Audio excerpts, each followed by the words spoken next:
ഏഴാം ഘട്ട തിരഞ്ഞെടുപ്പ് 7 സംസ്ഥാനങ്ങളിലായി 59 മണ്ഡലങ്ങളിൽ നടക്കുമ്പോൾ 2014 ഈ 59 മണ്ഡലങ്ങളിൽ 33 മണ്ഡലങ്ങളും കൂടെ നിന്നത് BJPക്കൊപ്പമായിരുന്നു. വെറും 3 മണ്ഡലങ്ങൾ മാത്രമായിരുന്നു അന്ന് കോൺഗ്രസിനെ പിടിച്ചെടുക്കാൻ വേണ്ടി സാധിച്ചത്. തൃണമൂൽ കോൺഗ്രസ് അന്ന് 8 മണ്ഡലങ്ങൾ പിടിച്ചെടുത്തപ്പോൾ ആകെയുണ്ടായിരുന്ന മറ്റുള്ള സീറ്റുകൾ ആം ആദ്മിയും അകാലിദളും മറ്റുള്ള പാർട്ടികളൊക്കെ പങ്കിട്ടെടുത്തു എന്ന് വേണം പറയാൻ. ഈ 59 സീറ്റുകളിലെ 33 സീറ്റുകൾ BJPയെ സംബന്ധിച്ചിടത്തോളം ഈ അവസാന സമയത്ത് നിർണായകമാണ്.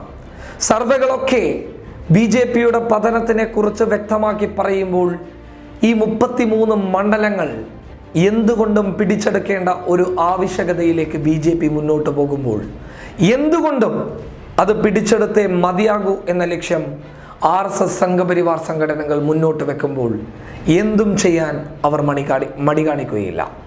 രാഹുൽ ഗാന്ധി ഇന്നലെ പറഞ്ഞതുപോലെ EVM മിഷനുകളിൽ വലിയ അട്ടിമറി നടന്നിട്ടുണ്ട്.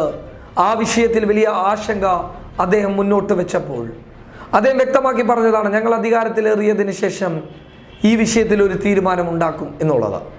പക്ഷേ ഈ 59 മണ്ഡലങ്ങളിൽ 33 മണ്ഡലങ്ങളും പിടിച്ചെടുക്കേണ്ടത് അടിയന്തരമായിട്ടുള്ള അല്ലെങ്കിൽ എന്തുകൊണ്ടും നിർണായകമായിട്ടുള്ള ഒരു സാഹചര്യത്തിൽ BJP നിൽക്കുമ്പോൾ എന്തും ചെയ്യും എന്നാണ് കോൺഗ്രസിൻ്റെയും മറ്റുള്ള പ്രതിപക്ഷ പാർട്ടികളുടെയും വിലയിരുത്തൽ. EVM മിഷനുകളിൽ അട്ടിമറി നടത്തുന്നു എന്നുള്ളത് നമ്മൾ ആരോപണം കേട്ടിരുന്നത് BJPക്ക് നേരെയാണ്. മറ്റുള്ള രാഷ്ട്രീയ പാർട്ടികൾക്ക് നേരെയൊന്നും നമ്മൾ ഇത്തരത്തിലുള്ള ആരോപണങ്ങൾ കേട്ടിട്ടില്ല. എന്തുകൊണ്ടാണ് അങ്ങനെ ഒരു ആരോപണം അവർക്ക് നേരെ മാത്രം വരാനുള്ള കാരണം? നമുക്കതിന് വ്യക്തമായിട്ടുള്ള ഉദാഹരണങ്ങൾ നൽകാനുണ്ട്. പലയിടങ്ങളിലും ഏതൊരു രാഷ്ട്രീയ പാർട്ടിയുടെയും സ്ഥാനാർത്ഥികൾക്ക് നേരെ വോട്ട് നൽകിയാൽ പോലും ആ വോട്ട് ലഭിക്കുന്നത് താമര ചിഹ്നത്തിനാണ്. VVPAT-ൽ ഇത് തെളിഞ്ഞതാണ്. കശ്മീരിലായാലും ഇങ്ങ് കേരളത്തിലായാൽ പോലും ഈ വിഷയങ്ങൾ ചർച്ച ചെയ്യപ്പെട്ടിട്ടുണ്ട്. അത് എന്തുകൊണ്ടെന്ന് വെച്ചാൽ ജനാധിപത്യ രീതിയിൽ വിജയിക്കാൻ സാധ്യമാവുകയില്ല എന്ന ഒരു പ്രേരണ എന്ന ഒരു സത്യം തിരിച്ചറിയുമ്പോൾ ഒറ്റ ലക്ഷ്യം മാത്രമേ ഉള്ളൂ, വോട്ടിംഗ് മിഷനിൽ അട്ടിമറി നടത്തുക എന്നുള്ളത്. അങ്ങനെ ഈ 33 മണ്ഡലങ്ങളും തിരിച്ചു പിടിക്കാൻ ഒരു വോട്ടിംഗ് മിഷൻ അട്ടിമറി നമുക്ക് കാണാതിരിക്കാൻ വേണ്ടി സാധിക്കുകയില്ല. അതിനെന്താണ് ചെയ്യേണ്ടത്? കോൺഗ്രസ് അടങ്ങുന്ന പ്രതിപക്ഷ പാർട്ടികളൊക്കെ എങ്ങനെയാണ് ഇതിനെ പ്രതിരോധിക്കേണ്ടത് എന്നുള്ളത് വ്യക്തമാക്കി മനസ്സിലാക്കേണ്ടതുണ്ട്.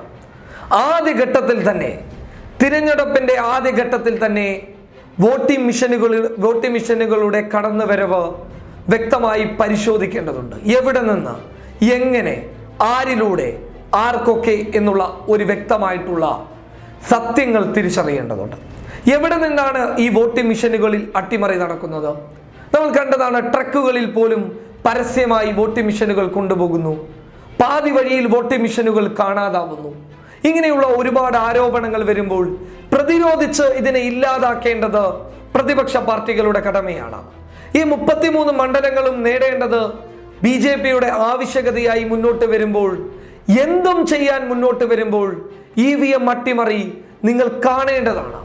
പ്രതിപക്ഷ പാർട്ടികൾ ഇതിനെ ചെറുത്ത് തോൽപ്പിക്കേണ്ടതാണ്. ആം ആദ്മിയുടെ ഒരു മുന്നേറ്റം നമ്മൾ കണ്ടതല്ലേ? EVM മിഷനുകളുടെ അട്ടിമറിയെ കുറിച്ച് അരവിന്ദ് കെജ്രിവാൾ മുന്നോട്ട് വെക്കുന്ന ആ കാര്യങ്ങളെ ഏറ്റെടുത്ത് പ്രതിപക്ഷ പാർട്ടികൾ മുന്നോട്ട് കൊണ്ടുവരാൻ തയ്യാറാവണം. അത് മാത്രമാണ് പറയാനുള്ളത്. 7ാം ഘട്ട തിരഞ്ഞെടുപ്പ് നടക്കുമ്പോൾ ഒറ്റ കാര്യത്തിൽ മാത്രമാണ് ആശങ്കയുള്ളത്. EVM മിഷനുകളിൽ അട്ടിമറി നടന്നു കഴിഞ്ഞാൽ നമുക്കൊന്നും ചെയ്യാൻ വേണ്ടി സാധിക്കില്ല. ജനാധിപത്യത്തെ നമുക്ക് വിൽക്കാം എന്ന് മാത്രമല്ലാതെ മറ്റൊന്നും നമുക്ക് സാധ്യമാവുകയില്ല. ജനാധിപത്യം ഇല്ലാതായി എന്ന് ഒറ്റ വാക്കിൽ നമുക്ക് പറയാനല്ലാതെ മറ്റൊന്നും നമുക്ക് ചെയ്യാൻ സാധിക്കുകയില്ല. ഇലക്ഷൻ കമ്മീഷന്റെ തീരുമാനമാവട്ടെ, എന്തുമാവട്ടെ, എല്ലാം കൊണ്ടും സംഘപരിവാറിന് അനുകൂലമായ രീതിയിൽ അതിൽ നിന്നും പലരും മുന്നോട്ട് വെക്കുമ്പോൾ പോലും EVM മിഷനുകളെ സംരക്ഷിക്കേണ്ടത് പ്രതിപക്ഷ പാർട്ടികളുടെ ആവശ്യമാണ്. അതുകൊണ്ട് നിർണായകമായിട്ടുള്ള ഇടപെടലുകൾ ഈ വിഷയത്തിൽ കോൺഗ്രസ് അടങ്ങുന്ന പ്രതിപക്ഷ പാർട്ടികൾ മുന്നോട്ട് വെച്ചില്ലെങ്കിൽ, അല്ലെങ്കിൽ സ്ട്രോങ് റൂമിന് മുന്നിൽ പോലും വ്യക്തമായിട്ടുള്ള ഇടപെടലുകൾ ചെയ്യാൻ വേണ്ടി സാധിച്ചില്ല എങ്കിൽ UPയിലെ അവസ്ഥകൾ നമുക്ക് വീണ്ടും കാണേണ്ടി വരും എന്നുള്ള ഒരു മുന്നറിയിപ്പാണ് നൽകാനുള്ളത്. News desk public Kerala.